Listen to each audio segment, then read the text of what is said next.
মৌলভীবাজারের কমলগঞ্জে Rajkandi hill marathon season 4 অনুষ্ঠিত হয়েছে। শুক্রবার সকাল 6:30টায় উপজেলার আলীনগর ইউনিয়নের যোগীবিল থেকে রাজকান্দি রানার কমিউনিটির আয়োজনে এই হিল ম্যারাথন শুরু হয়। ম্যারাথন শেষে 2 ক্যাটাগরিতে বিজয়ী 6 জনের হাতে নগদ অর্থ ও ক্রেস্ট তুলে দেওয়া হয়।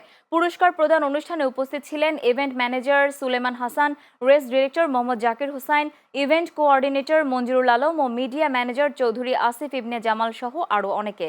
হিল ম্যারাথনে দেশের বিভিন্ন প্রান্ত থেকে 10 কিলোমিটার ক্যাটাগরিতে 200 জন ও 25 কিলোমিটার ক্যাটাগরিতে 250 রানার অংশ নেন। আয়োজকরা জানান, রাজকান্দি সংরক্ষিত বনাঞ্চল ও চা বাগান সংলগ্ন প্রাকৃতিক সৌন্দর্য উপভোগের পাশাপাশি পর্যটনের বিকাশ ঘটানোই এই আয়োজনের লক্ষ্য।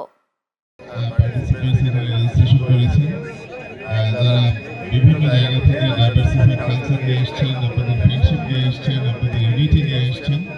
এটা যে শুধু একটা স্পোর্টিং ইভেন্ট নয়, আমার মনে হয় ইটস এ সেলিব্রেশন।